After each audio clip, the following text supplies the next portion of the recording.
चला. नमस्कार विद्यार्थी मित्रांनो, तुम्हा सर्वांचं पुन्हा एकदा स्वागत आहे BDS अकॅडमी आपल्या ऑफिशियल YouTube चॅनलवर, जिथे आपण शिकत असतो मॅथ आणि रिझनिंगचे भन्नाट असे कन्सेप्ट अगदी सोप्या भाषेमध्ये. तर हा आपला फाउंडेशन बॅच आहे. या फाउंडेशन बॅचमध्ये अगदी आपण मॅथेमॅटिक्स हा सब्जेक्ट स्टार्ट केलेला आहे आणि त्यात आपण रेशो आणि प्रोपोर्शन हा चॅप्टर बघत आहोत. अगदी बेसिक लेव्हलपासून हा चॅप्टर घेता विद्यार्थी मित्रांनो. 0 टू हीरो आपल्याला या चॅप्टरमध्ये बनायचं आहे. ठीक आहे. तर रेशो हा कन्सेप्ट सुरू आहे. रेशोवरचे आज वर्डिंग प्रॉब्लेम आहे. मागच्या वेळेस पण वर्डिंग प्रॉब्लेम घेतले. रेशो संपला की मग प्रोपोर्शन चालू करायचे. प्रोपोर्शन वरचे काही आपण प्रॉब्लेम्स बघूया. ठीक आहे.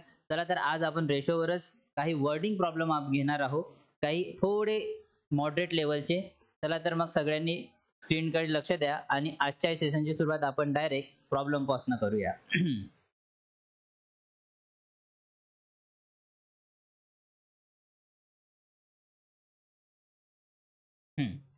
प्रश्न क्रमांक 34 बघा. पहिलाच प्रश्न बघा तुमच्या स्लाइडवर असेल. दिसते? ओके. चला. या प्रश्नाला सगळ्यात पहिले रीड करून घेऊया. सगळ्यांनी लक्ष द्या विद्यार्थ्यांनो. ओके. चुकून 702 हे राम, रमेश आणि नरेश यांच्यात 1/3, 1/2 आणि 1/6 या प्रमाणात न वाटता 3:4:6 या प्रमाणात वाटले गेले. तर कोणी सर्वात जास्त फायदा केला आणि किती? म्हणजे सगळ्यात जास्त फायदा कोणाला मिळाला आणि किती ते आपल्याला इथे फाइंड आउट करायचे आहे. ओके. इंग्लिश मध्ये वाचून घ्या. By mistake instead of dividing 702 among Ram, Ramesh and Naresh in the ratio 1/3, 1/2 and 1/6, it was divided in the ratio 3:4:6. Who gained the most and by how much? Okay. English मध्ये पण आपण read केलं आहे, मराठीत पण रीड केलेलं आहे. तर सगळ्यात पहिले आपण काय करू, रेशो लिहून घेऊया. ओके. राम, रमेश आणि नरेश. राम, रमेश आणि नरेश.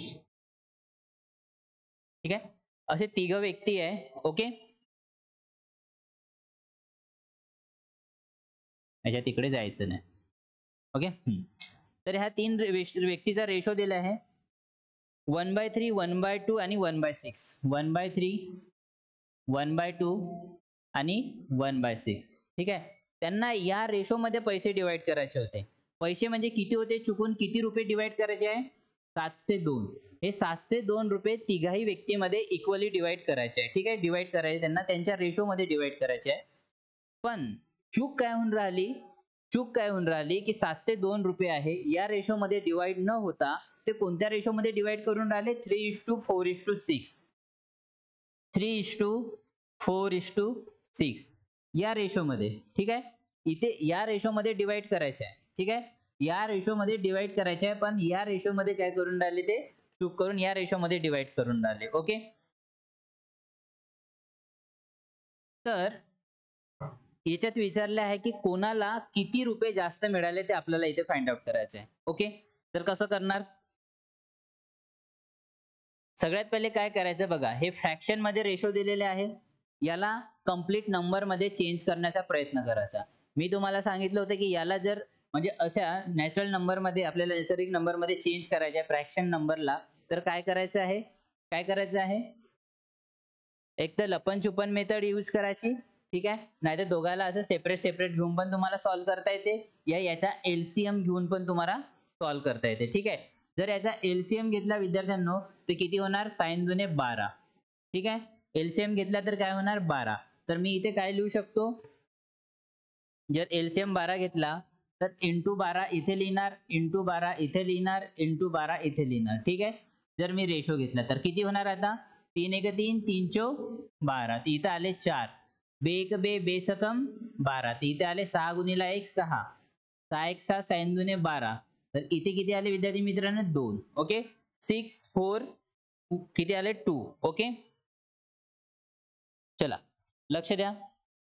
4 6 2. आता याला सिम्प्लिफाईड फॉर्म मध्ये करता येते का पुन्हा या रेशोला? करता येते. आता कारण कोणाचा भाग जातो? 2 चा. तर बे 1 बे, बे 3 6 आणि बे 2 4. ठीक आहे. तर रेशो आला 2 3 1. ओके. कळलं का एवढं? ठीक आहे. आता बघा, राम, रमेश आणि नरेश त्यांना या रेशो मध्ये पैसे 702 डिवाइड करायचे होते. म्हणजेच आपण याचा रेशो काढला हा 2:3:1. पण त्यांनी डिवाइड कोणत्या रेशो मध्ये केला आहे? 3:4:6. म्हणजे हा चुकीचा रेशो आहे. हा काय आहे? चुकीचा रेशो आहे.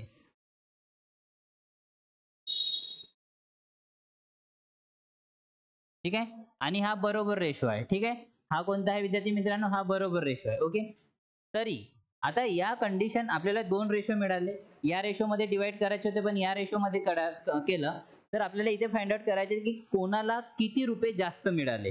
आता हे रेशो वरून तुम्हाला समजायला पाहिजे. काय झालं? रेशो वरून तुम्हाला समजायला पाहिजे. बघा, जर रामला पहिले 2 रुपये भेटत होते, तर आता किती भेटून राहिले? 3 रुपये. ओके, कन्सिडर करा रेशोला. पहिले 2 भेटत होते, आता 3 भेटून राहिले. वाढ किती झाली इथे? 1 रुपयाची. ठीक आहे, रमेशला 3 रुपये भेटत होते, त्याला 4 रुपये भेटून राहिले, तर वाढ किती झाली? 1 रुपयाची. पण नरेशला पहिले 1च रुपया भेटत होता, पण आता किती भेटून राहिले? म्हणजे वाढ किती झाली? 5 रुपयाची. म्हणजे आपण डायरेक्ट लॉजिकली सांगू शकतो की या रेशोच्या दोन रेशोच्या कंपेअर करून नरेशला सगळ्यात जास्त रुपये मिळून राहिले. पहिले ते 1च रुपया मिळत होता ना, पण आता 6 मिळून राहिले. म्हणजे आपलं उत्तर आलं पक्क. म्हणजे इथं काय सर्वात जास्त फायदा कोणाला झाला? तर नरेशला झाला. पण रुपयामध्ये किती फायदा झाला? आता ऍक्च्युअल आपल्याला रेशोवरून कळते की सगळ्यात जास्त फायदा कोणाला झाला? नरेशला. पण रुपयामध्ये किती फायदा झाला? तर रुपयामध्ये किती फायदा झाला हे फाइंड आउट करण्यासाठी आपल्याला काय करणं पडेल? इथे नरेशला किती रुपये मिळत होते आणि इथे नरेशला किती रुपये मिळत होते आपल्याला फाइंड आउट करणं पडेल. ठीक आहे, चला. तर आता लक्ष द्या, हे जे आहे विद्यार्थी मित्रांनो 702 रुपये. किती? 702. हे तिघातही वाटले, म्हणजे याचा रेशो इथे याच्या खाली काय येणार? टोटल अपॉन मध्ये टोटल, रुपये अपॉन मध्ये रेशोची ऍडिशन तिघाही जणांची, कारण हे 702 रुपये तिघाही जणांना डिस्ट्रीब्यूट होऊन राहिले. तर टोटल अपॉन मध्ये टोटल, तर करा याची टोटल किती आहे? 2 आणि 3 5 आणि 1 6. ओके, हे किती टाइम्स या किती पट होऊन राहिले? किती पट होऊन राहिले? बघा, जर नाही येत तर काढून बघायचं. 702 भागीला 6, 6 1 6 राहिले 102, पुन्हा 6 1 6 राहिले 42, साइन 7 42. म्हणजे हे किती गुणा होऊन राहिले? 117. ठीक आहे, 117. जर मी इंटू हे 117 इथे ठेवले 117, तर म्हणजे नरेशला किती मिळाले असते? 117 रुपये. कोणाला? नरेशला. नरेशला किती? 117 रुपये मिळाले असते. जेव्हा या रेशोमध्ये हे पैसे डिवाइड केले असते, वाटले गेले असते, तर नरेशच्या हिशात किती राहिले असते? 117. पण चुकीने ह्या रेशोमध्ये वाटले, तर आता चुकीच्या बी याच्यात आपल्याला नरेशचे किती पैसे झाले ते आपल्याला इथे फाइंड आउट करायचे आहे. सेम हे काय आहे? बरोबर रेशोमध्ये.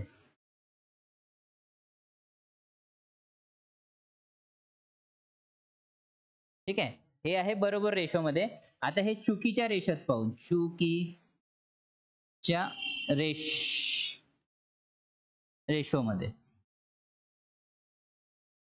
चुकीच्या रेशोमध्ये. ओके, चुकीच्या रेशोमध्ये काय होऊन राहिलं? लक्ष द्या इकडे.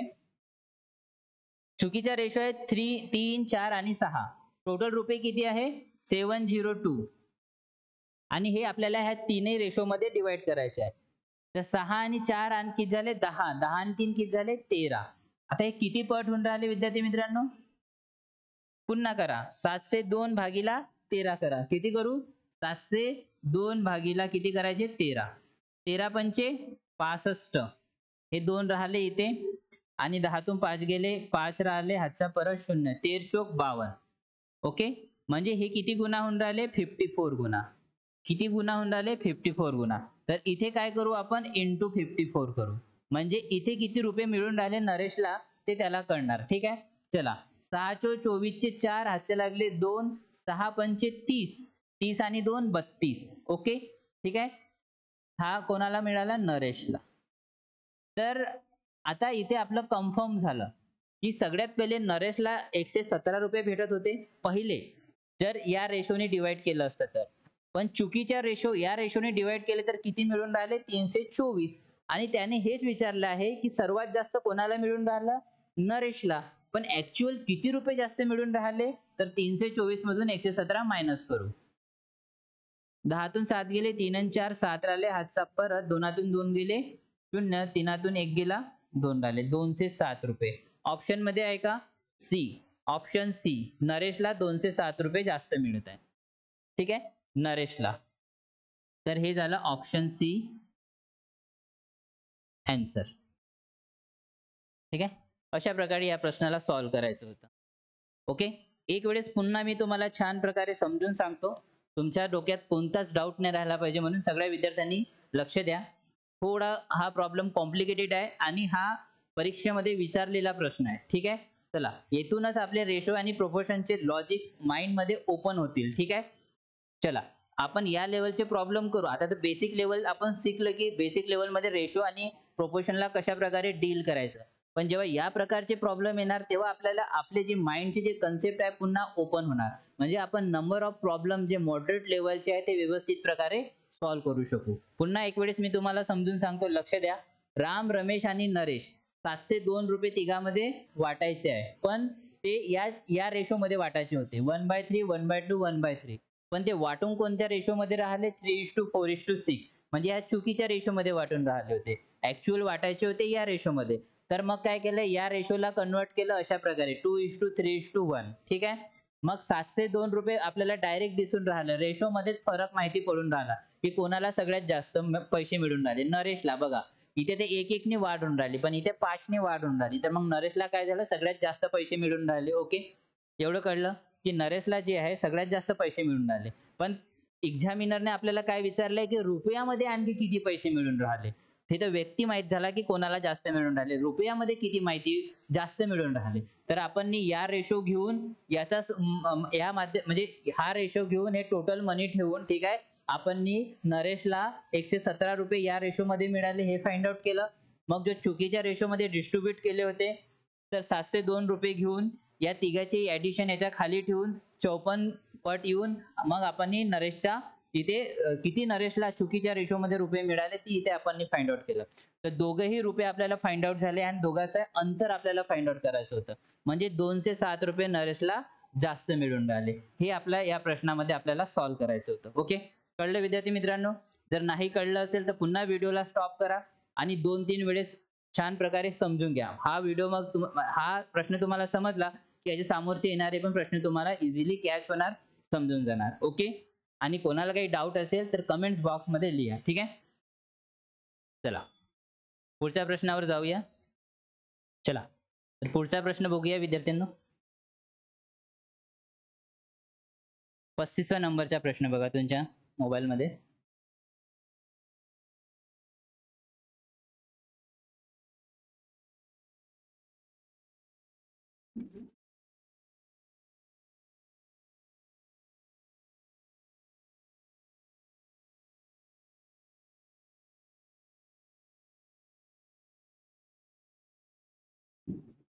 चला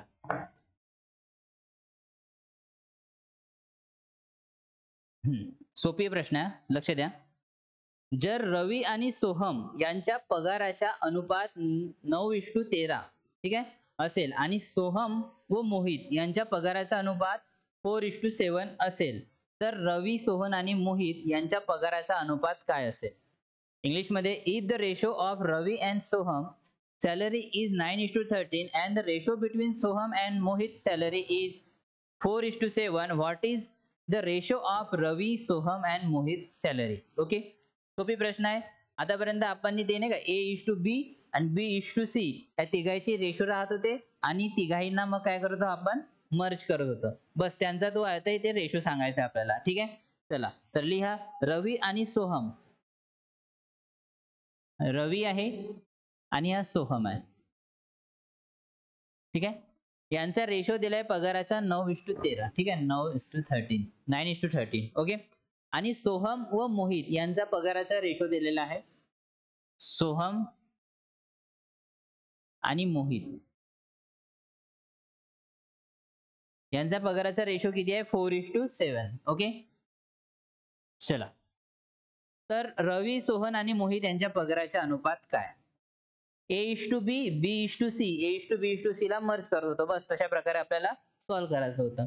बघा आता इकडे लक्ष द्या. सगळ्यात पहिले रवी सोहमला लिहून घ्या. रवी, हा रवी आहे, हा सोहम आहे आणि हा सोहम आहे तर हा मोहित आहे.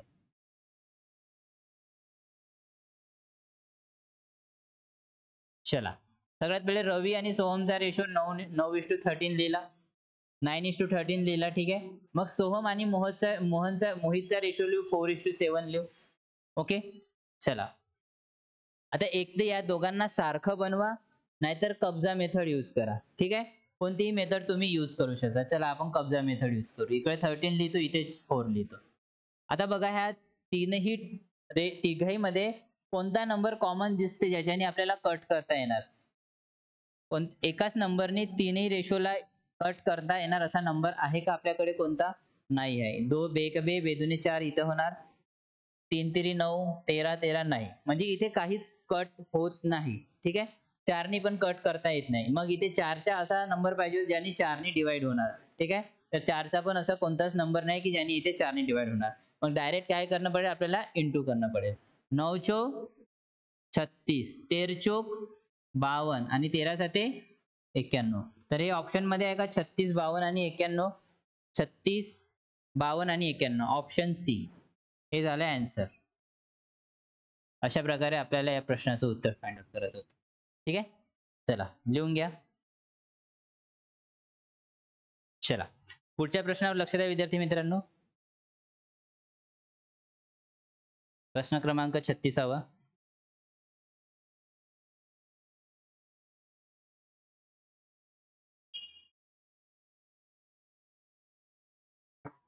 Okay.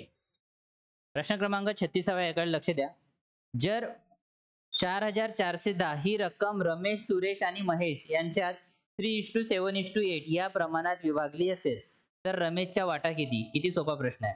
If a sum of rupees 4410 is distributed among the Ramesh, Suresh and Mahesh in the ratio 3:7:8 respectively, what is the part of the Ramesh? रमेशचा पार्ट किती ते आपल्याला फाइंड आउट करायचं आहे. ठीक आहे. चला, ज्या ज्या गोष्टी दिल्या त्या आपण लिहून घेऊ. रक्कम किती आहे? 4110. किती आहे? 4410. 110 नाही, 4410. ओके. तर रक्कम रमेश, सुरेश आणि महेश, रमेश, सुरेश आणि महेश यामध्ये डिस्ट्रीब्यूट करायची आहे.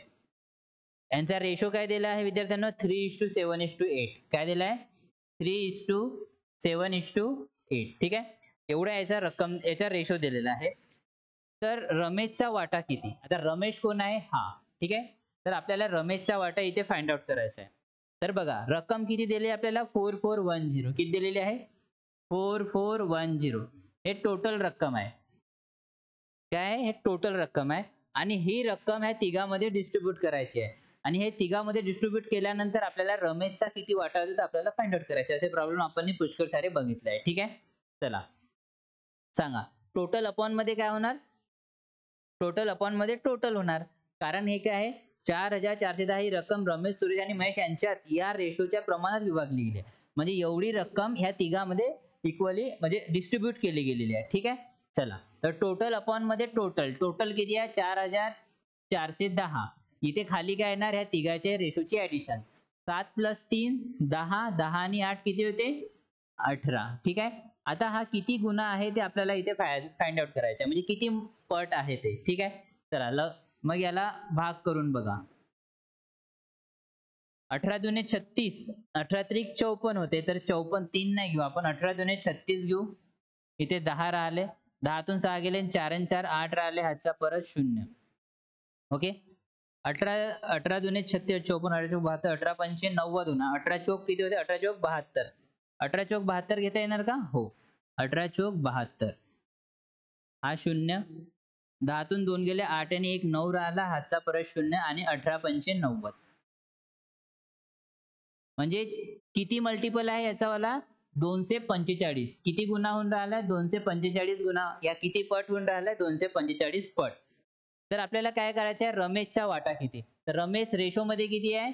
3 आहे. तर गुणीला काय करू? 245. इथे आपल्याला रमेशचा वाटा मिळून जाणार. ठीक आहे. तर करा मग, 245 गुणीला 3 करा. 3 पाचे 15चे 5, हातचा 1, 4 तिरी 12 आणि 1 13चे 3, हातचा 1, 3 दुने 6 आणि 1 7. तर 735 रुपये. तर रमेशचा वाटा किती आला विद्यार्थ्यांनो? 735. ऑप्शन मध्ये आहे का? Option A. ऑप्शन ए हे झालंय आन्सर. अशा प्रकारे आपल्याला या प्रश्नाचं उत्तर फाइंड आउट करायचं होतं. ओके, चला लिहून घ्या या प्रश्नाला.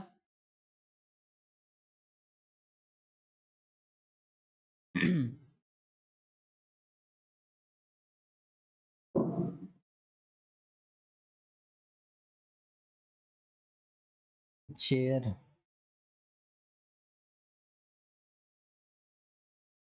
ओके, चला यानंतर पुढचा प्रश्न बघूया विद्यार्थी मित्रांनो.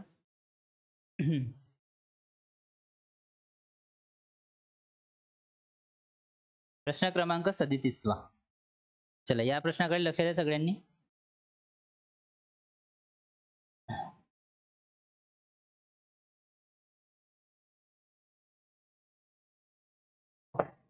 ओके, सीजीएल मध्ये आलेला प्रश्न आहे 2013 मध्ये. बघा असे प्रश्न आपल्याला एमपीएससी मध्ये पण पाहायला मिळतात. लक्ष द्या. जर 300 रुपये पी, क्यू आणि आर यामध्ये असे विभागले गेले की क्यू ला पी पेक्षा 30 रुपये अधिक मिळतात आणि आर ला क्यू पेक्षा 60 रुपये अधिक मिळतात, तर त्यांच्या भागांचा गुणोत्तर काय आहे? म्हणजे इथे आपल्याला रेशोज फाइंड आउट करायचा आहे. ओके, इंग्लिश मध्ये बघा. If rupees 300 is divided among P, Q and R in such way that Q gets rupees 30 more than P and R gets rupees 60 more than Q, then find the ratio of their proportion. हे त्याचे ratio दिलेले आहे विद्यार्थी मित्रांनो. SSC मध्ये आलेला हा प्रश्न आहे. ठीक आहे, चला कसा सॉल्व करायचा. आता बघा किती लोक आहे टोटल, तीन जण आहे. ठीक आहे, इथे काय म्हणताय, जर 300 रुपये पी क्यू आर मध्ये विभागले गेले. आता बघा 300 रुपये आहे, हे कोणात डिवाइड करायचे आहे, P plus Q plus R. ठीक आहे, या तिघांमध्ये काय करायचे, हे डिवाइड करायचे आहे. तर आता इथे काय, इथे एक स्ट्रॅटेजी लागेल. सगळ्यात पहिले काय करणं पडेल आपल्याला, यांच्याबद्दल माहिती दिली आहे, क्यू बद्दल आणि आर बद्दल. तर तिघांनाही क्यू ला पी बनवण्याचा प्रयत्न करायचा, आर ला पण पी बनवण्याचा प्रयत्न करायचा, कारण ह्या दोघांची इन्फॉर्मेशन दिली आहे म्हणून. जर आपण ह्या तिघाही व्यक्तीला पी बनवलं तर आपल्याला सिंगल व्हेरिएबलची व्हॅल्यू काढता येते, आणि ज्या वेळेस आपण सिंगल व्हेरिएबलची व्हॅल्यू काढली तर आपल्याला प्रश्नाचं उत्तर मिळालं. ठीक आहे, चला तर हे 300 रुपये तिघाही व्यक्तीत, हा रेशो आणि प्रोपोर्शनचा थोडा वेगळा पार्ट आहे. ठीक आहे, तर 300 रुपये पी क्यू आणि आर यामध्ये असे विभागले गेले आहे की पहिले कंडिशन काय म्हणते, क्यू ला पी पेक्षा 30 रुपये अधिक मिळतात. तर पहिल्या कंडिशन नुसार क्यू ला पी पेक्षा 30 रुपये अधिक मिळतात. मी बरोबर लिहिलंय का, बरोबर लिहिलंय? हो, कंडिशन नुसार लिहिलंय की क्यू ला पी पेक्षा 30 रुपये अधिक मिळतात. आणि दुसरी कंडिशन काय आहे, आर ला क्यू पेक्षा 60 रुपये अधिक मिळतात. आर ला, इथेच लिहितो दुसरी कंडिशन, आर ला क्यू पेक्षा 60 रुपये अधिक मिळतात. ठीक आहे, ह्या दोन कंडिशन आपल्याला दिल्या आहे, आणि ह्या दोन कंडिशन वरून आपल्याला या प्रश्नाचं उत्तर आपल्याला काय करायचं आहे, फाइंड आउट करायचं आहे. तर मला सांगा क्यू ला किती मिळत आहे, पी पेक्षा 30 रुपये अधिक मिळून राहिले आहे. तर मी इथे क्यूच्या ठिकाणी पी प्लस 30 लिहू शकणार. हो लिहू शकतो, क्यूच्या ठिकाणी पी प्लस 30. पण आरच्या ठिकाणी पण तर पी व्हॅल्यू आली पाहिजे. तर यालाच कसं लिहिता येणार विद्यार्थी मित्रांनो, अशा प्रकारे R is equal to Q ची व्हॅल्यू काय आहे, पी प्लस 30. तर इथे लिहू शकू मी पी प्लस 30 आणि हे 60. हे कसं लिहिलं कळलं का? बघा आर ची कंडिशन काय आहे, आर कडे क्यू पेक्षा किती रुपये जास्त आहे, 60 रुपये. हा एवढा त्यांनी याच्याबद्दल इन्फॉर्मेशन सांगितली आहे. आता मला सांगा याच्यामधून आपण याला, हे तर पी ऑलरेडी आहे, क्यू ला पण आपण हे पी प्लस 30 बनवून टाकलं. इथे लिहितो मी खाली, लक्ष द्या जसं इकडे लिहितो, P plus Q plus R is equal to किती आहे, 300 रुपीज. ओके, पी ची व्हॅल्यू जशी तशी ठेवतो मी. ओके, क्यू ची व्हॅल्यू, क्यूच्या बद्दल इन्फॉर्मेशन दिलाय पी प्लस 30, तर पी प्लस 30 लिहितो मी. क्यूच्या ठिकाणी पी प्लस 30 कसं लिहिलं कळलं. आता आरच्या ठिकाणी पण आपल्याला पी प्लस समथिंग काही ना काही दाखवणं पडेल, तेव्हाच तर आपण एक सिंगल व्हेरिएबल मिळाली की आपण त्या इक्वेशनचं त्या प्रश्नाचं त्या सिंगल व्हेरिएबलची व्हॅल्यू आपण काढू शकतो. तर बघा आर इक्वल टू काय, क्यू प्लस 60. तर हे क्यू ची व्हॅल्यू किती आहे, पी प्लस 30. इथे मी पुट केले, तर हे बरोबर केलं ना. हे काय केलं, ह्या क्यूच्या ठिकाणी पी प्लस 30 पुट केलंय. आता कळलं. ठीक आहे. चला, तर आर इज इक्वल टू मग काय होणार, पी प्लस 60 आणि 30 किती होणार 90. म्हणजे आर ची पण कंडिशन मध्ये आर ची व्हॅल्यू आपल्याला कळाली, किती मिळाली, म्हणजे आर ला पी पेक्षा 90 रुपये जास्त मिळून राहिले. आता हे आर आहे, तर ह्या आर च्या ठिकाणी आर ची व्हॅल्यू आपण ठेवू, किती ठेवू, P plus 90 is equal to 300. एवढं कळलं? काही डाऊट? ठीक आहे.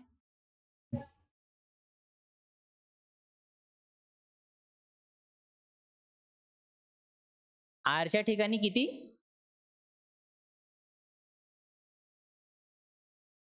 अच्छा, आर ची व्हॅल्यू घेतली तर, आर ची व्हॅल्यू घेतली तर बघा आपल्याला कंडिशन काय दिलेली आहे, क्यू आर ची कंडिशन दिलेली आहे आणि क्यू ची कंडिशन दिलेली आहे. पी ची कंडिशन आपल्याकडे आहे नाही. ठीक आहे. तर आपल्याकडे सगळ्यात मोस्टली पॉसिबिलिटी काय होऊन राहिली, की आपण पी च्या व्हॅल्यू सगळ्या इथं पुटअप केल्या तर आपल्याला व्हेरिएबलचं उत्तर मिळते. जर आपण आर ची व्हॅल्यू पुट केली, ठीक आहे, जर आर ची व्हॅल्यू जर इथे आर ॲज मी पुट केलं तर काय होणार आपल्याकडे, फक्त आर इज इक्वल टू किती आहे, क्यू प्लस 60 आहे. ओके. आणि इथे क्यू ची व्हॅल्यू किती आहे, पी प्लस 30. ठीक आहे.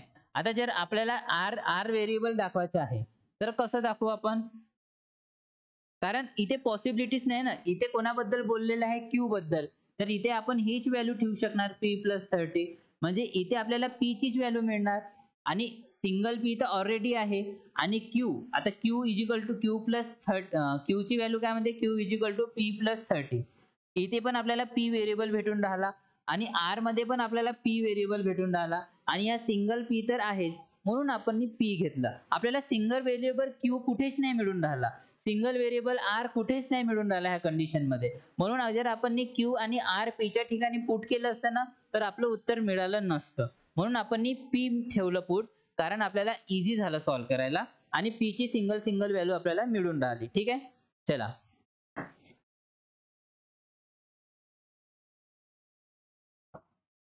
तर आता हे काय होणार, पी प्लस पी किती झाले, 3p प्लस 90 आणि 30 किती झाले, 120 इज इक्वल टू 300.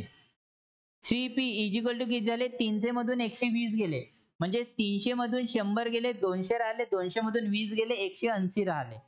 तर p ची व्हॅल्यू काय होणार, 180/3. म्हणजे p ची व्हॅल्यू 3 सख 18. p ची व्हॅल्यू किती मिळाली विद्यार्थी मित्रांनो, 60 मिळाली. ओके. आणि आपल्याला काय करायचं आहे, तर त्यांच्या भागांचे गुणोत्तर काय, आता आपल्याला गुणोत्तर काढायचे आहे. आता बघा काय करायचे, आपल्याला रेशो फाइंड आउट करायचे आहे. हा p is to q is to R. P ची व्हॅल्यू मिळाली आपल्याला, पी चा भाग मिळाला 60 रुपये. ठीक आहे. क्यू चा किती होणार, आता क्यू पी 30 मिळाला तर क्यू किती झाला, क्यू पण किती झाला विद्यार्थी मित्रांनो, 60 झाले. किती झाले क्यू पण, सॉरी, पी किती मिळाला आपल्याला, 60. तर क्यू ची व्हॅल्यू किती होणार, 90 होणार की नाही, नाही कळलं? बघा, पी ची व्हॅल्यू मिळाली, किती मिळाली आपल्याला, रेशो कोणाचा काढायचा आहे, P is to Q is to R, या तिघाचा रेशो काढायचा आहे. आपल्याला पी ची व्हॅल्यू मिळाली. ठीक आहे. 300 रुपये, म्हणजे पी कडे किती रुपये आहे, 60 रुपये. आता मला सांगा, पी कडे किती रुपये आहे, 60 रुपये आहे. ओके. आणि क्यूचा रेशो, क्यूची पॉसिबिलिटी काय म्हणून राहिली, क्यूच्या बद्दल काय माहिती आहे, Q is equal to P plus 3 आहे. पी ची व्हॅल्यू आपण फाइंड आउट केली, पी ची व्हॅल्यू किती फाइंड आउट केली, 60. म्हणजे पी कडे किती रुपये आहे, 60. तर मी Q is equal to 60 plus 30 असं लिहू शकतो का, लिहू शकतो ना, कारण पी ची, हा, अमाऊंट कशाला बाहेर काढायची, डायरेक्ट पी ची व्हॅल्यू इथे पुट करा ना, 60. पी च्या जागी आपण 60 पुट केलं तर क्यू ची व्हॅल्यू आपल्याला 90 मिळून राहिली. अशा प्रकारे करायचं होतं. कळलं? ओके. ठीक आहे. आता आपण आर ची व्हॅल्यू फाइंड आउट करू. ठीक आहे. आता आर बद्दल बघा, आर बद्दल लक्ष द्या. इकडे लिहितो मी आर बद्दल. आर इज इक्वल टू किती आहे, Q plus 60. R is equal to किती आहे, क्यू प्लस 60. आणि क्यू किती मिळाला आपल्याला, 90. तर आर इज इक्वल टू काय होणार, 90 प्लस 60. म्हणजे किती होणार, R is equal to 90 plus 60 किती होते, 150. तर आर चा रेशो किती मिळाला, 150. म्हणजे बघा, पी कडे 60 रुपये आहे, क्यू कडे 90 रुपये आहे आणि आर कडे 150 रुपये आहे. जर ह्या तिघांची ऍडिशन केली ना तर आपल्याला 300 रुपये मिळते आणि हे 300 रुपये ह्या तिघांमध्ये इक्वली डिस्ट्रीब्यूट होऊन राहिले आहे. ठीक आहे. तर आपण याचा रेशो काढला, पण हा सिम्पलेस्ट फॉर्म मध्ये नाहीये, तर याला सिम्पलेस्ट फॉर्म मध्ये करा. तर काय होणार, हा शून्य आणि हा शून्य कटला. पुन्हा 3 दुने 6, 3 तिरी 9, 3 चौ 12 आणि 3 पाचे 15. म्हणजेच P/Q/R यांचा रेशो येऊन राहिला 2:3:5. ऑप्शन मध्ये आहे का? 2:3:5. Option number 2. अशा प्रकारे आपल्याला या प्रश्नाचं उत्तर फाइंड आउट करायचं होतं. ओके, ठीक आहे. लिहून घ्या सगळ्यांनी या प्रश्नाला. ठीक आहे. पुन्हा एक वेळेस मी या प्रश्नाला एक्सप्लेन करतो. लक्ष द्या. 300 रुपये पी, क्यू आणि आर ह्या तिघांमध्ये काय करायचे आहे? डिस्ट्रीब्यूट करायचे आहे. हे 300 रुपये, ठीक आहे. आणि डिस्ट्रीब्यूट झाल्यानंतर त्यांचा रेशो फाइंड आउट करायचा आहे. तर इथे आपल्याला दोन कंडिशन दिल्या आहे. Q = P+30, R = Q+60. आपण Q आणि R घेऊ नाही शकत, ठीक आहे. कारण P बद्दल आपल्याला इन्फॉर्मेशनच दिली नाही काही. तर आपल्याला फक्त P बद्दल काही दिले नाही म्हणून आपण P जशा तसं पुट केलं. पण Q = P+30 दिलेलं आहे. तर आपण मग काय केले? Q ची व्हॅल्यू P+30 पुट केली. ओके. त्यानंतर R = Q+60 दिलाय. R = Q+60. पण याच्यात आपल्याला P हा व्हेरिएबल काय करायचा आहे? फिक्स करायचा आहे. तर Q ची व्हॅल्यू किती दिली आहे? P+30. तर मी P+30 लिहिलं आणि 60 जसे तसे. तर R ची व्हॅल्यू मिळाली आपल्याला P+90. तर P व्हेरिएबल मिळाला आपला. तर आपण मग इथे P+90 R ची व्हॅल्यू पुट केली = 300. अशा प्रकारे आपल्याला P कडे किती रुपये आहे आपल्याला कळलं की P कडे 60 रुपये आहे. ओके. आता P कडे 60 रुपये आपल्याला आहे कळलं. तर Q कडे किती रुपये आहे हे कळून जाणार. कारण Q ची आपल्याला काय इन्फॉर्मेशन दिली आहे? P+30. तर P ची व्हॅल्यू 60 आणि हे 30. म्हणजे Q कडे किती रुपये आले? 90 रुपये. ओके. जर अशा प्रकारे आपण Q ची व्हॅल्यू काढली तर मग R ची पण व्हॅल्यू आपल्याला काढणं पॉसिबल आहे. तर R = किती आहे? Q+60. Q ची व्हॅल्यू किती आहे? Q कडे किती रुपये आहे? 90. तर 90 + 60 किती होणार हे? 90 + 60 किती होणार? कुठे काढलं मी? Q ची व्हॅल्यू किती मिळाली? 90. 90 + 60 किती मिळाले? 150. तर R कडे 150 आहे. तिघाही जणांची ॲडिशन केली रुपयाची तर आपल्याला 300 मिळते. पण प्रश्नामध्ये आपल्याला रेशो विचारला आहे. म्हणून आपण त्याला रेशो प्रमाणे पुट केलं आणि 2:3:5 हा त्याचा रेशो फाइंड आउट केला. ओके. हां, जर आपल्याला रेशो नसतं विचारलं असतं त्यांनी असं विचारलं असतं की R कडे किती रुपये आहे? Q कडे किती रुपये आहे? Q आणि R कडे टोटल किती रुपये आहे? P आणि R कडे किती टोटल आहे? काही पण विचारू शकते. P आणि P पेक्षा R कडे किती रुपये जास्त आहे? ठीक आहे, असं. या Q कडे R पेक्षा किती रुपये कमी आहे? असं काही पण विचारू शकते. पण त्यांनी आपल्याला काय विचारलंय? रेशो विचारलाय. ओके. चला. पुढच्या प्रश्नावर. हां? हां, हे तरी अमाउंट डायरेक्ट दिसूनच राहिली ना. जर आपल्याला पण आपण नेहमी कशाप्रकारे डील करतो, जे परीक्षार्थी जे आपल्याला एक्झामिनर आहे, जे आपल्याला विचारतो, ते आपल्याला लास्टला फाइंड आउट करणं पडते ना. जर त्यानं रेशो नसतं म्हटला, तर त्यांनी काहीतरी तर म्हटलं असतं, काही तर म्हणलं असतं, की चला बाबा R चीच व्हॅल्यू काढून दाखवा, Q चीच व्हॅल्यू काढून दाखवा. असं काही तर विचारलं असतं ना. तर त्यांनी आपल्याला रेशो विचारलं म्हणून रेशो काढलं. त्यांनी जर विचारलं असतं, की सेपरेट किती मिळून राहिले, तर सेपरेट हे व्हॅल्यू मिळून राहिले असं काढलं असतं. त्यांनी हे पण विचारलं असतं, की मग P आणि Q चा रेशो किती? हे पण विचारलं असतं. मग R ची काढण्याची आवश्यकता नसती. समजलं? चला, पुढचा प्रश्न बघूया.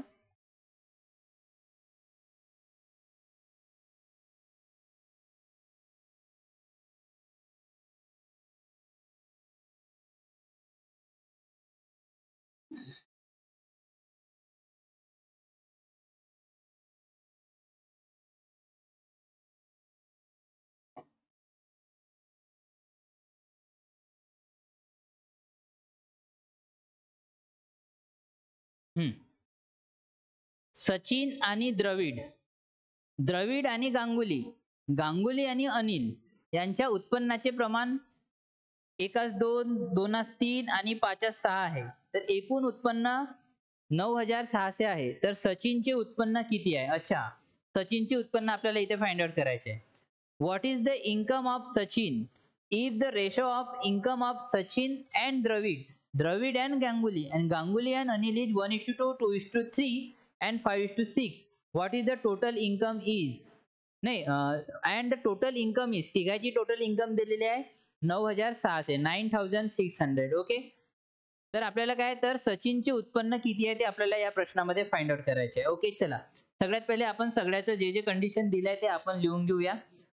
सचिन आणि द्रविड यांचा रेशो दिलाय. सचिन आणि द्रविड यांचा रेशो किती दिलाय विद्यार्थ्यांनो? 1:2 1:2 ओके. मग दिलाय द्रविड आणि गांगुली. द्रविड आणि गांगुलीचा रेशो किती दिलाय सांगा पटकन? 2:3 व्हेरी गुड. आणि मग नंतर दिला आहे कोणाचा? गांगुली आणि अनिल यांचा रेशो दिलेला आहे 5:6 ओके.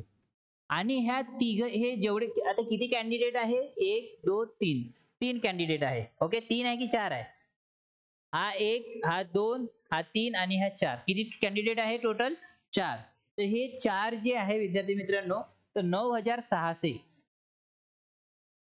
एवढे रुपये एवढे उत्पन्न ह्या चौघामध्ये डिस्ट्रीब्यूट होऊन राहिले.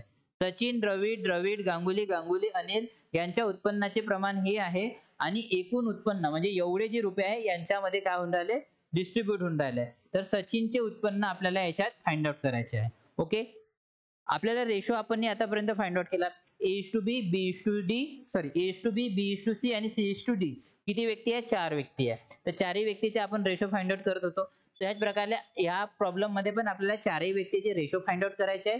हे टोटल चारही व्यक्ती दिले आहे. टोटल अपॉन मध्ये टोटल घ्यायचे आहे आणि सचिनचं किती उत्पन्न आहे ते आपल्याला इथे फाइंड आउट करायचे आहे. ठीक आहे चला फाइंड आउट करा.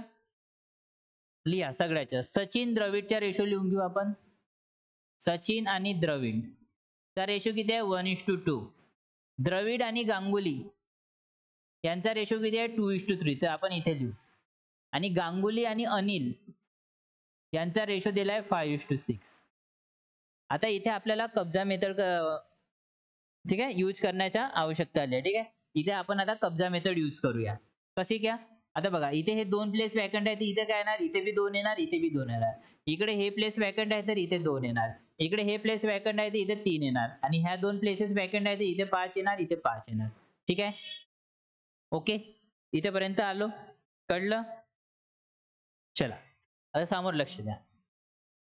आता कोणता नंबर चारही मध्ये सेम नंबरनी कटतो ठीक आहे इक्वली त्याच्यात भाग जातो ते आपल्याला इथे बघायचं आहे. ठीक आहे तर बे एक बे आणि बे हे नंबर कटले. आणखी कोणता नंबर आहे का ज्याच्यामुळे सेम नंबरनी ह्या चारही रेशो मध्ये भाग जाणार? 3 न जाणार का? 3 1 3 3 1 3 नाही. 5 नी 5 1 5 5 1 5 1 नाही. म्हणजे आता कोणताच जाण्याची पॉसिबिलिटी नाही आहे. तर आता काय करू आपण? Direct multiplication. 5 1 5 5 दुने 10 5 तिरी 15 साइन तिरी 18. तर बघा इथे इथे आणखी हे सिम्पलेस्ट फॉर्म मध्ये होऊ शकते का? असा कोणता तरी नंबर आहे का की ह्या चारही नंबरला तो डिवाइड करू शकणार? असा कोणताच नंबर नाहीये. बघा आहे का? दिसते का तुमच्या डोळ्यांनी? नाही. तर आता बघा लक्ष द्या इकडे. तर आपल्याला आता सचिन द्रविड गांगुली आणि अनिल यांचे रेशो मिळाले आणि त्यांचं उत्पन्न किती आहे चौघाही जणांचं? 9600 म्हणजे 9600. तर हे या रेशो मध्ये काय होणार? डिवाइड होणार आणि काढायचे कोणाच्या? सचिनच्या. तर सचिनचे आपल्याला उत्पन्न माहिती पडणार. तर रेशोची ऍडिशन किती होऊन राहिली सांगा? हे किती होणार? 10 10 10 किती झाले? 30. 8 आणि 3 किती झाले विद्यार्थी मित्रांनो? 11. 11 आणि 5 किती झाले? 11 आणि 5 16 म्हणजे हे 30 प्लस 16 म्हणजेच किती होऊन राहिले? 46. तर इथे काय लिहू आपण? 46. ओके बरोबर ऍडिशन एवढीच होऊन राहिली का? बघा लक्ष द्या. 8 आणि 3 किती होऊन राहिले? 11. 11 आणि 5 16चे 6 हातचा 1 1 2 3 4 46. ओके चला हे किती टाइम्स आहे?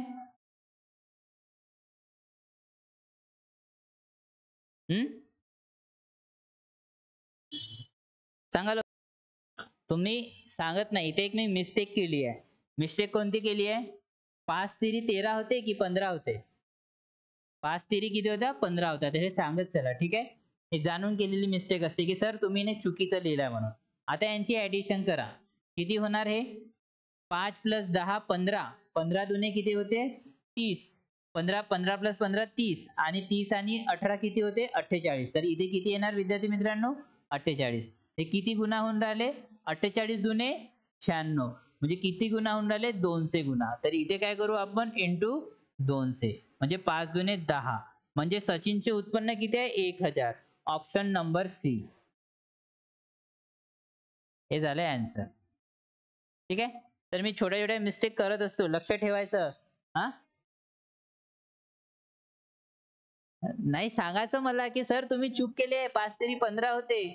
मी हे जाणून करतो कधी कधी. ठीक आहे. त्याच्याकडे लक्ष ठेवायचं. कसं आहे तुमचं कॉन्सन्ट्रेट आहे की नाही हे कळते व्यक्तीला. ठीक आहे.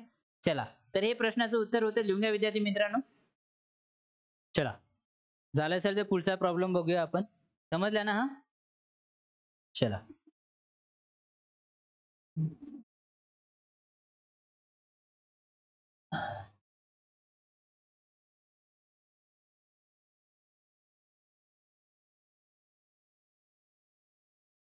चला हा प्रश्न बघा आता. प्रश्न क्रमांक 41 नाही आहे हा. असेल ना टाकलाय मी प्रश्न.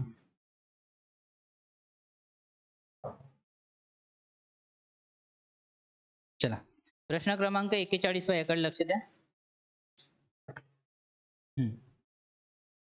दोन संख्या आहे 3:4 या प्रमाणात आहेत. प्रत्येकी 30 ने वाढवल्या तर त्यांचा नवीन अनुपात 9:10 होतो. तर त्या संख्या कोणत्या आहेत ते आपल्याला इथे फाइंड आउट करायचं आहे. ठीक आहे. हा थोडा नवीन प्रॉब्लेम आहे तुमच्यासाठी. लक्ष द्या. दोन संख्या आहे.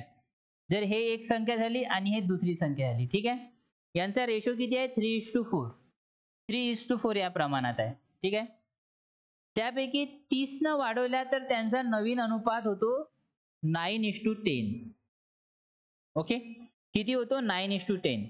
आता बघा याला आपण एक्स मेथडने पण सॉल्व्ह करू शकतो. आता दोन संख्या म्हणजे हे आहे 3/4. तर ह्या दोन संख्या आहे. ओके.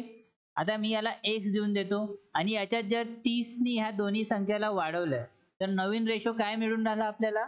नवीन रेशो मिळून राहिला 9/10. ठीक आहे. मग याला क्रॉस करून आपल्याला सॉल्व्ह करता येते. तर याच्यात पुष्कळ सारा वेळ जातो आपल्याला. ठीक आहे. मी हे मेथड पण इथे तुम्हाला एक्सप्लेन करून सांगेल. सगळ्यात पहिले इकडे लक्ष द्या. पहिला रेशो काय होता विद्यार्थ्यांनो 3:4. दुसरा रेशो किती आहे 9:10. आता सगळ्यात पहिले ह्या दोघांच्या अंदरची गॅप बघायची. हे गॅप इक्वल करायची. जर इक्वल नसेल तर 10 आणि 4 मध्ये कितीचा फरक आहे 6चा. 9 आणि 3 मध्ये कशाच्या कितीचा फरक आहे 6चा. आणि तो काय म्हणून राहिला की जर 30 ने वाढवले तर रेशो हा बनतो. म्हणजे 6 ची व्हॅल्यू किती दिली आहे विद्यार्थी मित्रांनो 30. ओके. 3 आणि 4 रेशो आहे. मग रेशो 9:10 बनवतो किंवा जेव्हा 30 ची संख्या त्याच्यात ऍड केली. पण ऍक्च्युअल मध्ये रेशो मध्ये डिफरन्स कितीचा आहे 6चा. तर 6चा डिफरन्स आहे म्हणजे किती दिलाय 6चा डिफरन्स 30च्या बरोबर आहे. ठीक आहे. 6चा डिफरन्स 30च्या बरोबर आहे. म्हणजे आपण याला काय म्हणू मग 6चा डिफरन्स 30च्या बरोबर आहे. म्हणजे याला आपण 30/6 म्हणू शकू. म्हणजे हा किती गुणा आहे 6×5 30. 5 गुणा आहे. ठीक आहे. आणि आपल्याला काढायचं काय आहे तर त्या संख्या कोणत्या. तर पहिला रेशो काय होता विद्यार्थी मित्रांनो. पहिला रेशो काय होता. पहिला रेशो 3:4 होता. तर गुणीला 5 इथे करू गुणीला 5 इथे करू. म्हणजे 5×4 हे होणार 5×3 15 हे होणार. 15 आणि 20 ऑप्शन मध्ये आहे का ऑप्शन ए. हे झालं आन्सर. अशा प्रकारे आपल्याला या प्रश्नाचं उत्तर फाइंड आउट करायचं होतं. ओके. पुन्हा एक वेळेस लक्ष द्या कसा सॉल्व्ह केलाय. कारण आपल्याला परीक्षामध्ये हे मेथड यूज नाही करायची. एक्स मेथड यूज नाही करायची. आपल्याला हे मेथड रेशो मेथड यूज करायची आहे. पहिला रेशो किती आहे 3:4. नंतर हाच रेशो काय होऊन राहिला चेंज होऊन राहिला. किती चेंज होऊन राहिला 9:10. पण केव्हा चेंज होऊन राहिला जेव्हा त्याच्यात 30 ऍड केले तर. आता 30 ऍड केले तेव्हा हा रेशो चेंज होऊन राहिला. पण मग काय करायचं सगळ्यात पहिले हा रेशो लिहायचा मग हा रेशो लिहायचा. ह्या दोघा रेशोची गॅप बघायची कितीची आहे. इकडे बी कितीची आहे. जर इथे गॅप डिफरन्स आला असता समजा इथे गॅप 3 ची आली असती इथे गॅप 2 ची आली असती तर ह्या दोन्ही ह्या दोघाला मल्टिप्लाय केलं असतं आणि ह्या तीननी ह्या दोघाला मल्टिप्लाय केलं असतं म्हणजे आपल्याला गॅप मिळाली असती. पण इथे ऑलरेडी काय म्हणत आहे की गॅप सारखी आहे. ओके. म्हणजे 30 ऍड केल्यानंतर हा रेशो बनून राहिलाय. ओके. 30 ऍड केल्यानंतर हा रेशो बनून राहिलाय. गॅप कितीची आहे 6ची. म्हणजे 6 कोणाच्या बरोबर आहे 30च्या बरोबर आहे. म्हणजे 30 जे आहे 6च्या म्हणजे हे जे आहे 30 म्हणजे हे 6 30च्या किती गुणे आहे 5 गुणा आहे. आपल्याला काय करायचे आहे सुरुवातीच्या 2 नंबर किती आहे ते आपल्याला फाइंड आउट करायचे. सुरुवातीचे 2 नंबर. तर सुरुवातीचा रेशो किती आहे 3:4. तर गुणीला 5 इथे करू, गुणीला 5 इथे करू. आपल्याला अशा प्रकारे ऑप्शन ए आन्सर मिळालं 15 आणि 20. ठीक आहे. आता थोडे इकडे पण लक्ष द्या. आता हे बघा. जागा आहे का? इकडे लिहितो. ठीक आहे. चला. 3x + 30 अपॉन मध्ये 4x + 30 is equal to ratio बनून राहिला 9/10. पहिले किती होता? 3/4 रेशो होता. तर मी 3x आणि 4x घेतला. जेव्हा ह्या दोघांमध्ये 30 ऍड केलं तर रेशो मिळून राहिला 9/10. तर याला काय करायचं मग? क्रॉस करायचा. 10 गुणीला 3x + 30 इक्वल टू 9 गुणीला 4x + 30. ठीक आहे. किती होणार हे? 30x + 300 9 36x प्लस हे किती आहे? 30 9 त्रिक 27 म्हणजे 270. हे 30 तिकडे गेले म्हणजे 6x मिळतील. ओके. आणि हे 300 मधून 270 गेले तर किती मिळाले? 30 मिळाले. म्हणजे x ची व्हॅल्यू किती मिळाली? 5. आता x ची व्हॅल्यू 5 मिळाली तर ह्या दोन संख्या कोणत्या आहे? एक आहे 3 आणि एक आहे 4. हा x इथे देऊ, हा x इथे देऊ. x ची व्हॅल्यू किती आहे? 5. 3 गुणीला 5 इथे करू, 4 गुणीला 5 इथे करू. 3 5 15, 5 24. तर बघा किती वेळ लागून राहिला विद्यार्थी मित्रांनो. याला फाइंड आउट करायला किती वेळ लागतो? तोपर्यंत आपले 2-3 प्रॉब्लेम होऊन जातात. त्यापेक्षा काय करायचे? हे मेथड यूज करण्यापेक्षा विद्यार्थी मित्रांनो हे मेथड यूज करायची. पहिला रेशो लिहून घ्यायचा, दुसरा रेशो लिहायचा, कितीने वाढ होऊन राहिली त्यासोबत कंपेअर करायचा, किती गुणा होऊन राहिली ते बघायचं. जर त्यांनी विचारले की सुरुवातीची संख्या कोणती आहे तर हे सुरुवातीच्या संख्येला × 5 करायचे. जर त्यांनी विचारलं की 30 वाढवल्यानंतरच्या रेशोची संख्या काय आहे तर मग इथे गुणीला 5 इथे करायच्या, गुणीला 5 इथे करायच्या. पण आपल्याला सुरुवातीची संख्या विचारली तर हे, जर नंतरची संख्या विचारली तर इथे × 5 करायचे. एवढं कळलं? चला लिहून घ्या आता एवढं.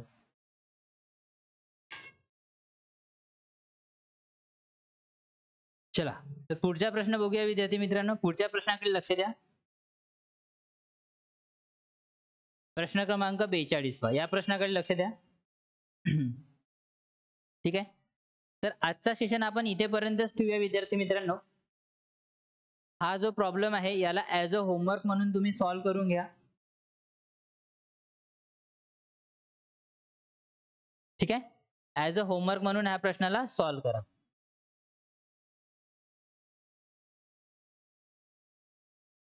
ओके. तर अशाच प्रकारच्या सेशन आपले नेहमी होत राहणार. सगळ्यात पहिले रेशो पूर्णपणे संपूर्ण आपण त्याला एंड करू. मग नंतर रेशो नंतर प्रोपोर्शन, मग त्यानंतर एजचे प्रॉब्लेम घेऊ. नंतर आपण पार्टनरशिपचे प्रॉब्लेम घेऊ. टप्प्यानं आपण एक टप्पा बरोबर व्यवस्थित स्टेप बाय स्टेप आपण जाता विद्यार्थी मित्रांनो. ज्याला कोणाला मॅथ आणि रिझनिंग जर शिकायचं असेल, आपलं बेस स्ट्रॉंग करायचं असेल तर तो माझा हा लेक्चर अटेंड करू शकतो. चाहे तुमचा भाऊ असेल, बहीण असेल, कोणाला पण मॅथ आणि रिझनिंग मध्ये पुष्कळ भरपूर डाउट्स असतात. ते डाउट्स इथे पूर्णपणे क्लिअर केले जातात. आणि तुमचे पण जे पण व्हिडिओ बघत आहे तर कमेंट बॉक्स मध्ये आपले डाऊट लिहत चला. ठीक आहे. कुणाला कशा प्रकारचा पण डाऊट असेल तर त्याचा रिप्लाय देण्याचा मी प्रयत्न करणार. तर भेटूया आपण पुढच्या व्हिडिओमध्ये रेशो आणि प्रोपोर्शन या चॅप्टर मध्ये. आणि हो, जो कोणी नवीन असेल तर प्लीज चॅनलला सबस्क्राईब करा, व्हिडिओला लाईक करा आणि आपल्या मित्रमैत्रिणींपर्यंत शेअर करा. आणि ज्यांना कोणाला ऑफलाईन क्लास घ्यायचा आहे तर ते दुपारी दर 1 वाजता आपला हा क्लास चालू होतो कोराडी इथे विद्यार्थी मित्रांनो. तर ज्यांना जे कोणी असे इंटरेस्टेड व्यक्ती आहे, इथे सुगत सार्वजनिक वाचनालय एक लायब्ररी आहे, तिथे आम्ही हा क्लास घेत असतो. ओके. चला तर भेटूया पुढच्या व्हिडिओमध्ये रेशो आणि प्रोपोर्शन मध्ये एका नव्या कन्सेप्ट सोबत. तोपर्यंत धन्यवाद.